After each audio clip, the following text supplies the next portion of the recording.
Je vais te révéler les erreurs que tu fais probablement en essayant de dépasser ta concurrence. En quelques minutes, tu sauras exactement comment la compétition peut te faire dévier carrément de ta vraie trajectoire dans ton business et surtout, comment est-ce que tu peux retrouver ta concentration pour avoir de meilleurs résultats dans ton business. Avant tout, commençons par définir qu'est-ce que la compétition exactement. Est-ce que c'est forcément une mauvaise chose? La réponse n'est pas nécessairement. Et la compétition peut être saine, mais lorsqu'elle commence à dominer ton business, c'est là que démarrent tes vrais problèmes. Et la compétition, c'est tout simplement toutes les autres entreprises qui font la même chose que tu fais ou qui partagent peut-être le même client idéal que toi dans le même domaine d'activité. Et une fois que la compétition commence à dominer ton business, elle détourne ton attention de l'essentiel dans ton business, elle diminue ta singularité, elle déstabilise ton accomplissement personnel et surtout perd ta mission à travers ton business. Je crois que le business est une véritable vocation et un appel.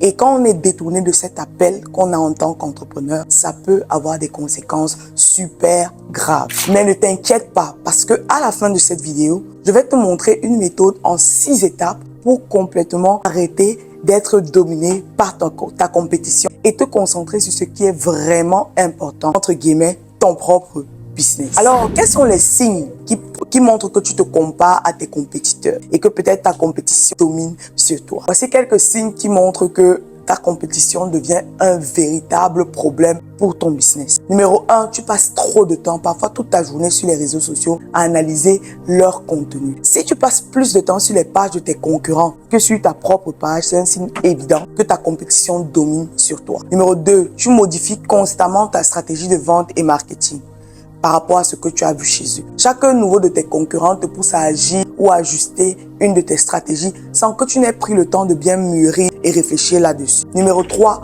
tu te sens parfois découragé ou envieuse même. Leur succès te rend anxieuse ou anxieux et frustré. Et numéro 4, tu imites leur meilleur contenu selon toi sans forcément connaître le fond. Au lieu d'innover, tu copies ce qu'ils font pensant que ça va t'amener au succès. Pourtant, tu n'es pas dans leur business pour savoir ce qui marche vraiment pour leur business. Ce que tu vois dehors n'est que le tips de l'iceberg. Numéro 5, tu n'as pas de plan clair pour ta journée. Chaque matin, tu te réveilles sans un plan clair de ce que tu as à faire dans cette journée. Du coup, tu n'as pas des éléments clairs pour te concentrer dessus pour accroître les ventes dans ton business. Numéro 6, tu te sens constamment en retard et surpris par tes revenus à la fin du mois. Parce que tu n'as pas pris le temps pendant le début du mois et au milieu du mois de planifier exactement les activités que tu devais mettre en place pour obtenir ce chiffre d'affaires que tu désires. Et enfin, numéro 7, tu suis des vidéos chaque jour, mais tu n'appliques jamais, car tes décisions sont grandement influencées par ce que font les autres. Si tu te reconnais dans un ou plusieurs de ces points, il est temps d'agir. Avant qu'on aille plus loin, pense à t'abonner sur ma chaîne si ce que je te donne là t'aide ou bien tu trouves de la valeur dans ce que je te donne. Abonne-toi et active les notifications pour ne rien manquer. Comme promis au début, voici mes étapes pour pouvoir arrêter de te comparer et aussi de laisser ta compétition dominer sur toi. Maintenant que tu sais que la comparaison avec ta compétition peut te ralentir dans ton business, voyons comment est-ce que tu peux arrêter ce cercle vicieux en 6 étapes seulement. Numéro 1, tu dois commencer chaque jour par la gratitude. Note au moins 3 choses pour lesquelles tu es reconnaissant ou reconnaissante dans ton business. Cela t'aide à te concentrer sur ce que tu as déjà plutôt que ce que font les autres. Numéro 2, tu dois avoir une vision claire et un objectif clair pour ton business au quotidien. Détermine où est-ce que tu veux être dans 1 an, dans 3 ans, dans 5 ans.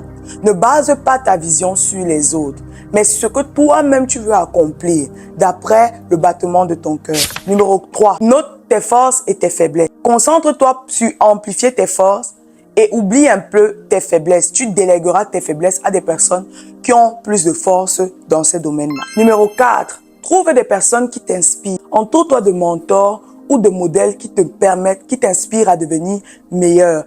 Pas des concurrents qui vont te rendre jaloux chaque jour. Numéro 5, compare-toi à toi-même et non aux autres. Pose-toi cette question. Qu'est-ce que j'ai amélioré aujourd'hui par rapport à hier? Quel est le progrès que j'ai fait par rapport à qui j'étais hier ou comment mon business était hier? Et concentre-toi à améliorer toujours les résultats que toi tu as et non les résultats de tes concurrents par rapport au tien. Et enfin, numéro 6, tends la main et mentor quelqu'un qui est derrière toi. Enseigner et aider quelqu'un d'autre va te permettre de mieux comprendre et de mieux valoriser ton propre parcours. Et si tu veux aller plus loin, j'ai un guide gratuit qui te montre comment est-ce que tu peux créer une vision claire pour ton business afin de rester concentré sur tes objectifs. Si ça t'intéresse, commente juste en dessous guide et je te l'enverrai. Je te répondrai avec le lien du guide. Enfin, si tu veux convertir plus de ton audience en clients fidèles, il est essentiel de créer un contenu authentique qui apporte de la valeur à ton audience. Les gens n'achètent pas seulement pour ce que tu vends, mais ils achètent pour qui tu es. Et ils restent fidèles aussi à ta vision. Tes clients viendront à toi naturellement par rapport au message que tu mettras dehors. Et tu n'auras plus besoin de courir après les clients et même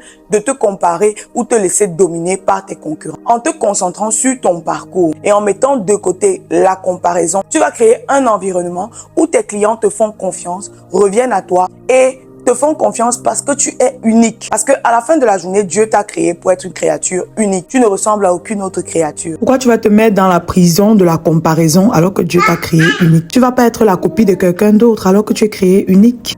Si tu n'es pas encore abonné, abonne-toi pour ne manquer aucune de nos futures stratégies marketing-vente pour le succès de ton business. À bientôt.